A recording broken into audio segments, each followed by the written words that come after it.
हाय दोस्तों, कैसे हैं आप सब। एक बार फिर से आप लोगों का बहुत बहुत स्वागत है। सभी रिसेंटली ना वेस्ट इंडीज़ से एक प्लान हमारे पास जो डिज़ाइन होने के लिए आया था, और उसमें क्या था कि क्लाइंट जो वो हैदराबाद के थे, लेकिन जो प्रॉपर्टी थी वो उनकी वेस्ट इंडीज़ में थी, और उन्होंने वेस्ट इंडीज़ के ही किसी आर्किटेक्ट से जो डिज़ाइन करवाया था। और बेसिकली उनको जो वास्तु कंसर्न थे, और ये जो प्लान देख रहे हैं, ये जो प्लान है ये उन्हीं वेस्ट इंडीज़ के आर्किटेक्ट ने जो उनके लिए बनाया था। तो इसमें आपको काफ़ी सारी चीज़ें जो है वो पता चलेंगे। मुझे बेसिकली पर्सनली ये जानने को मिला कि वेस्ट इंडीज़ में जो घर किस स्टाइल में बनते हैं, और उन्होंने एलिवेशन भी जो इसका बनवा लिया था। फिर प्लान को हमने किस तरीके से जो है रीडिज़ाइन करा, एंड और भी मतलब जो भी डिस्कशन हुए हमारे में, वो मैं सारे जो डिस्कस आपके साथ करूँगा। तो चलिए सबसे हम प्लान को समझें। देखिए, आपका ये हो गया आपका ईस्ट डायरेक्शन, और ईस्ट डायरेक्शन से जो है आप देख सकते हैं कि एंट्री, और देखिए यहाँ पे जो स्टेयर्स यहाँ पर जो आ रखी हैं ये ईस्ट की डायरेक्शन में आ गई। ठीक है, फिर हम बात करते हैं, ये है आपकी नॉर्थ। और देखिए नॉर्थ ईस्ट में आप अगर देखेंगे तो इन्होंने प्रेयर रूम दे रखा है, जो कि ओके है, अच्छा है। फिर आपका यहाँ पर आ गया बेडरूम। और फिर अगर हम अंदर की तरफ चलते हैं तो ये आपकी साउथ की डायरेक्शन है, और साउथ की डायरेक्शन में जैसे कि आपको पता है कि वेस्ट इंडीज़ में गर्मी काफ़ी रहती है। यहाँ पे पोर्च यहाँ पर दे रखा है आपका साउथ की डायरेक्शन में। और ये आप देख रहे हैं आपका साउथ ईस्ट में जो है यहाँ पर आपकी किचन आ गई। एंड देन फिर अगर हम बात करें तो आपका जो ये जो टॉयलेट है आपका ऑलमोस्ट नॉर्थ के ही डायरेक्शन में यहाँ पर जो है वे आ रखा है, जो कि नहीं आना चाहिए। हालांकि उसका ट्रीटमेंट हो जाता है, और रेमेडीज़ जो है वो वास्तु में बिना तोड़ फोड़ के हो सकती हैं, तो वो आपका एडवांस वास्तु के अंदर आता है। तो अगर आप चाहते हैं कि उसके ऊपर हम मास्टर क्लास को लेकर के आए तो आप मुझे डेफिनेटली बताइएगा, तो उसके ऊपर जब वीडियोस को लेकर के आएंगे। फिर अगर हम आगे बढ़ते हैं तो आप देख सकते हैं ये आपकी वेस्ट की डायरेक्शन हो गई। तो यहाँ पर आपका जो टॉयलेट है ये आपका ऑलमोस्ट जो है वो नॉर्थ और वेस्ट के बीच का जो पोर्शन आ रहा है, जो कि not so good not so well, वो डिपेंड करता है। अगर आप बैंकिंग से रिलेटेड है तो आपको जो है नॉर्थ वेस्ट का जो टॉयलेट है वो प्रॉब्लम कर सकता है। अदरवाइज़ इसका जो है वो बस यही है कि आपका बैंकिंग से रिलेटेड आपको सपोर्ट नहीं मिलता।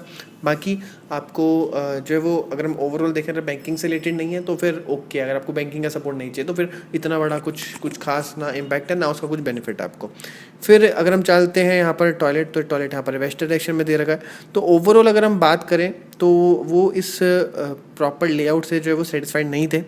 तो अब हम चलते हैं इसके एलिवेशन की तरफ, जो कि उन्होंने बनवाया था, और बेसिकली वो क्या मुझसे कह रहे थे जो कि प्रैक्टिकल पॉसिबल था, वो भी मैं आपको बताता हूँ। और अगर आप इंटीरियर्स और आर्किटेक्चर के काफ़ी सारे इंपॉर्टेंट टॉपिक्स को इजी वे में सीखना चाहते हैं इन डेप्थ तरीके से, लाइक आपका किचन डिजाइनिंग कैसे की जाती है, bathroom designing, interior design theme, colour combination rule, bedroom space planning, bathroom space planning, budget making thumb rules, आपके कलर कॉम्बिनेशन रूल, और भी बहुत सारे इन डेप्थ कोर्सेज आपको जो है डिटेल में मिल जाएंगे। लिंक आपको डिस्क्रिप्शन में मिल जाएगा। तो ये जो आप स्क्रीन पर देख रहे हैं ये जो है एलिवेशन था इनका, जो कि इन्होंने बनवाया था। अब देखिए, पता है ये क्या चाह रहे थे, ये चाह रहे थे कि एलिवेशन को तो ये चेंज नहीं करना चाह रहे थे, ये चाह रहे थे कि प्लानिंग इस हिसाब से हो जाए कि इनकी रिक्वायरमेंट भी पूरी हो जाए, और ये जो एलिवेशन है ये भी इनको चेंज करवाना ना पड़े।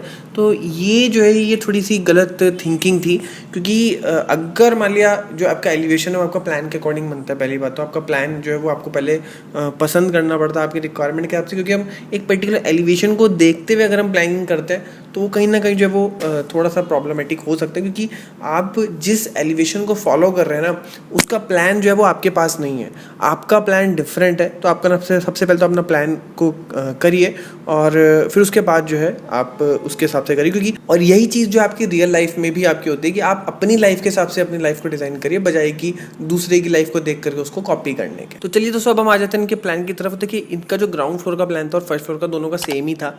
तो इन्होंने जो है क्या करा कि ग्राउंड फ्लोर ना करवा करके फर्स्ट फ्लोर का प्लान जो इन्होंने हमसे डिज़ाइन करवाया था। और इनकी जो रिक्वायरमेंट थी वो थी कि इसमें किचन आ जाए, इसमें आपका डाइनिंग एरिया आ जाए, स्टडी एरिया आ जाए, पूजा एरिया आ जाए, और 4 बेडरूम की इनकी रिक्वायरमेंट थी।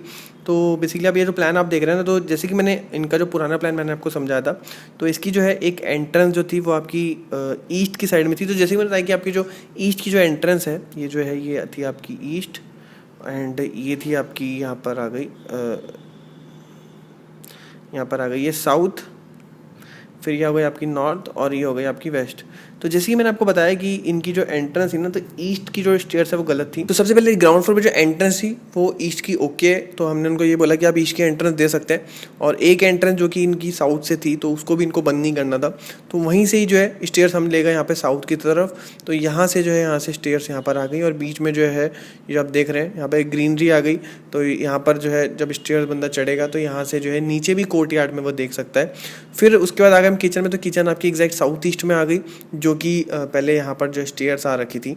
तो आप देख सकते हैं यहाँ पे आपकी किचन आ गई, और किचन का साइज़ भी जो है अच्छा खासा यहाँ पे बड़ा हो चुका है, 15 फीट 6 इंची बाय 11 फीट का। किचन के साथ में जो कि स्टोर मिसिंग था, एक स्टोर यहाँ पे प्रोवाइड कर दिया है यहाँ पर, यहाँ पे 5 फीट बाय 5 फीट का, और ये आपका यूटिलिटी और वॉशिंग एरिया जो है वो अलग से आ गया है। फिर उसके साथ में आप देखेंगे किचन के साथ में यहाँ पर आ गया आपका डाइनिंग टेबल, और यहाँ पर जो है किचन की एंट्रेंस है 6 फीट की, डाइनिंग टेबल की जो विड्थ है वो 12 फीट 7 इंची बाय 16 फीट 9 इंचज़ का। फिर पूजा रूम जो कि एग्जैक्ट नॉर्थ ईस्ट में आ गया, और उसी के साथ ही में ही जो है स्टडी एरिया जो कि इनकी रिक्वायरमेंट थी वो भी जो यहाँ पर आ गया स्टडी के जोन में। और अगर कोई व्यक्ति पढ़ेगा तो अगर उसका फेस अगर नॉर्थ की साइड में रहता है तो उसकी जो प्रोडक्टिविटी है वो प्रोडक्टिविटी काफ़ी इंक्रीज़ हो जाती है।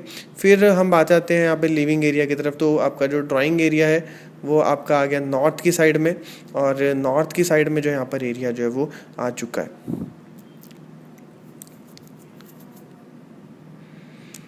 फिर इसी के साथ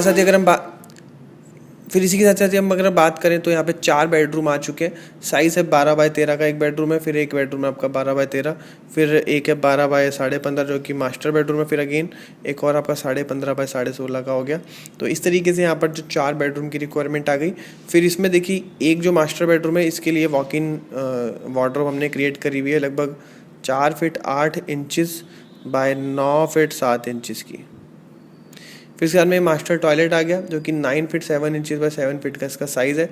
फिर ये जो गेस्ट बेडरूम है, गेस्ट बेडरूम के साथ में भी एक वॉक इन वार्डरोब आ गई, और एक टॉयलेट आ गया जिसका साइज़ है 5 फीट बाय 7 फीट 2 इंचज़ का। तो आप देख पा रहे होंगे कि 4 बेडरूम होने के बाद भी एक जो होटल्स में जो आपका एक गली टाइप का जो इफेक्ट होता है ना, तो उसको भी जो है यहाँ पर ब्रेक कर रखा है। और सो आपने ना एक चीज़ और नोटिस करी होगी, जैसे मैंने बताया कि वेस्ट इंडीज़ में जो बहुत ज़्यादा हीटअप रहता है, तो देखिए ये आपकी साउथ डायरेक्शन है, तो आप देखिए कि इस साइड ना ऐसी चीज़ें जो कि आपके कम यूज़ होती हैं, जैसे कि आपका मास्टर बेडरूम हो गया, टॉयलेट हो गया, फिर आपका यहाँ पर बेडरूम हो गया। अब डेफिनेटली पता है आपका जो बेडरूम है तो रात को सोने के लिए यूज़ होगा, फिर आपका टॉयलेट हो गया, ये भी आपका कम यूज़ होता है, बंदा आधा घंटा 1 घंटा यूज़ करेगा। फिर आपका स्टेयर भी जो है वो कम यूज़ होती हैं, फिर आपका ये वॉशिंग एरिया भी कम यूज़ होता है, फिर आपका किचन आ गया, लेकिन किचन में भी आपका जो है मैक्सिमम जो वो ईस्ट की साइड में है और कुछ जो है वो साउथ की डायरेक्शन में। तो मतलब आप देखेंगे कि ये जो पूरा जोन है ये काफ़ी कम यूज़ होने वाला जोन है।